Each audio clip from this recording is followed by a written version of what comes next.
Bismillahirrahmanirrahim. Assalamualaikum warahmatullahi wabarakatuh. Baiklah para pemirsa yang beriman, di video kali ini kita akan presentasikan implementasi kurikulum berbasis cinta. Ini adalah buku saku untuk guru ya. Baik, sengaja ditampilkan di video Roger Bioscience untuk menambah atau memperkaya dari channel Roger Bioscience. Oke, implementasi kurikulum berbasis cinta. Di intrakurikuler atau di mata pelajaran ya, Panca Cinta KBC dapat diintegrasikan dalam setiap mata pelajaran ya.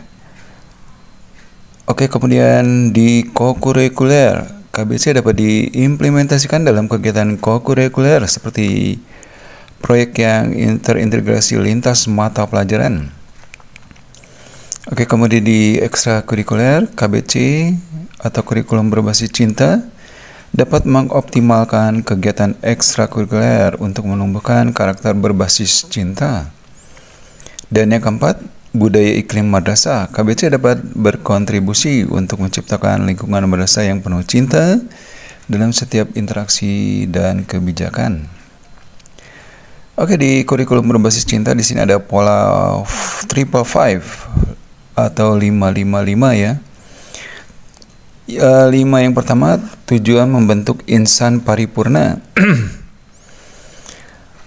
Di antaranya membentuk insan paripurna ada humanis, nasionalis, naturalis, toleran, dan penuh cinta. Untuk humanis, memanusiakan manusia, penuh empati, saling menghargai dan mengedepankan nilai luhur kehidupan. Kemudian nasionalis, memiliki cinta dan kebanggaan terhadap bangsa dan negara, serta aktif menjaga keutuhan NKRI. Kemudian naturalis, selaras dengan alam, menjaga kelestarian lingkungan, serta menyadari hubungan spiritual dengan ciptaan Tuhan. Kemudian toleran, mampu hidup dalam keberagaman, menghargai perbedaan agama, suku, pendapat, dan budaya. Dan yang insan paripurna yang kelima, penuh cinta, menumbuhkan kasih sayang yang luas, yaitu cinta Tuhan, ilmu, alam, diri, dan sesama manusia, dan tanah air. Panca Cinta, ini adalah 5 yang kedua ya. Panca Cinta, sarana internalisasi nilai KBC, kurikulum berbasis cinta. Yang pertama, cinta kepada Allah dan Rasul-Nya. Yang kedua, cinta ilmu. Yang ketiga, cinta diri dan sesama. Yang keempat, cinta lingkungan. Dan yang kelima adalah cinta tanah air.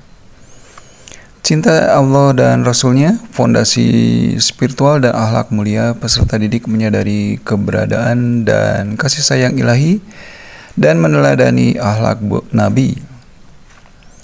Kemudian cinta ilmu, menumbuhkan semangat belajar sepanjang hayat, menghargai pengetahuan sebagai cahaya peradaban, menghormati ahli ilmu dan mencari ilmu sebagai ibadah.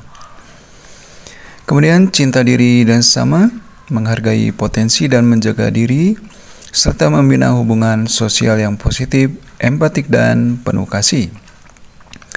Kemudian cinta lingkungan, menanamkan kesadaran dan kepedulian terhadap bumi dan makhluk hidup sebagai bagian dari kesatuan cinta Tuhan, melatih tanggung jawab ekologis dan gaya hidup berkelanjutan. Dan panca cinta yang kelima, cinta tanah air, membangun kesadaran kebangsaan, menghargai keberagaman Indonesia, dan mengaktualisasi nilai-nilai Pancasila. Kemudian lingkungan belajar, ini adalah pola yang ketiga dari 555 ya, ruang menumbuhkan cinta. Di lingkungan belajar yang pertama, aman ya, bebas dari kekerasan, diskriminasi, dan intimidasi. Peserta didik merasa terlindungi secara fisik dan psikologis. Yang kedua, nyaman, lingkungan fisik dan sosial yang menyenangkan. penuh dengan pembiasaan positif dan perhatian, serta tidak menekankan atau membebani secara berlebihan. Kemudian yang ketiga, ramah. Semua warga belajar saling menyapa, saling memberi tauladan, terbuka dan penuh respek, membentuk relasi positif antar guru, siswa, orang tua, dan seluruh warga sekolah atau madrasah. Dan yang keempat, dari lingkungan belajar ya, menyenangkan. Pembelajaran dirancang menarik, menggugah rasa ingin tahu, kreatif, dan penuh kegembiraan. Dan yang kelima, dari lingkungan belajar, yaitu sejahtera, pemenuhan kebutuhan dasar psikososial dan keseimbangan hidup, baik untuk siswa maupun guru dan seluruh warga sekolah atau madrasah.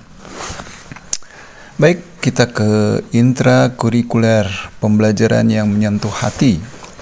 Bagaimana guru mengintegrasikan panca cinta dalam mata pelajaran untuk menciptakan pembelajaran yang bermakna dan menyentuh hati? Merencanakan pembelajaran dengan cinta. Yang pertama, memetakan capaian pembelajaran dan topik panca cinta atau KBC. Menggali esensi pencapaian pembelajaran.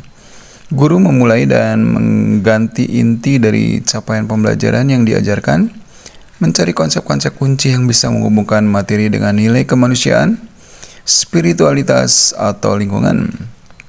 Yang berikutnya, menemukan benang merah. Setelah menemukan konsep kunci, guru mulai mengidentifikasi benang merah yang menghubungkan materi dengan nilai-nilai luhur panca cinta. Kemudian menghubungkan dengan panca cinta KBC. Dari benang merah tersebut, guru membangun koneksi yang lebih dalam dengan tema panca cinta KBC, serta seperti mengaitkan ekosistem dengan cinta lingkungan, cinta Allah dan Rasul-Nya sebagai pencipta serta pemelihara alam semesta. Ini menciptakan pembelajaran yang tidak hanya cerdas, tapi juga penuh makna dan cinta.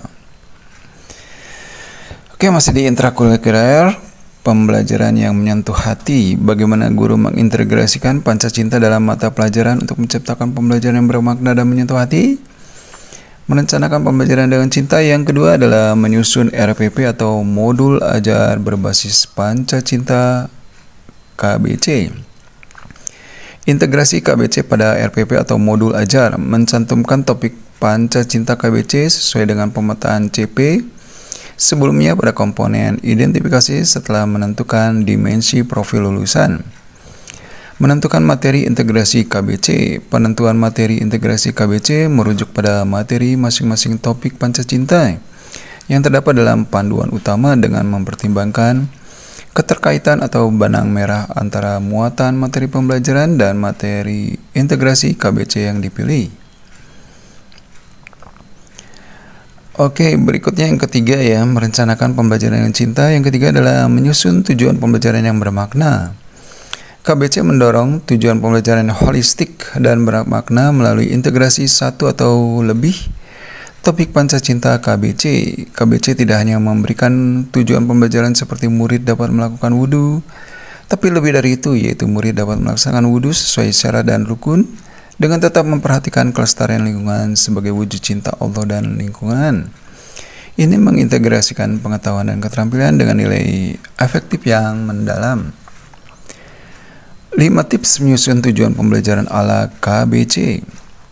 Yang pertama, integrasi lintas dimensi. Pastikan tujuan pembelajaran tidak hanya berisi kata kerja pengetahuan, menjelaskan, menyebutkan, tapi juga kata kerja sikap, seperti menunjukkan sikap, menghargai, memiliki kesadaran dan keterampilan, mempraktikkan, membuat. Hubungkan dengan panca cinta secara eksplisit, kaitkan tujuan dengan salah satu atau beberapa topik panca cinta, gunakan frasa seperti sebagai wujud cinta atau dengan kesadaran bahwa untuk menunjukkan internalisasi nilai. Fokus pada makna, bukan sekedar prosedur. Tujuan pembelajaran pada KBC tidak hanya berfokus pada langkah-langkah yang benar, tapi juga mendorong tujuan yang menekankan pada pemahaman mengapa suatu tindakan perlu dilakukan. Arahkan pada perubahan perilaku nyata. Rumuskan tujuan yang dapat diamati dalam perilaku sehari-hari, tidak hanya di dalam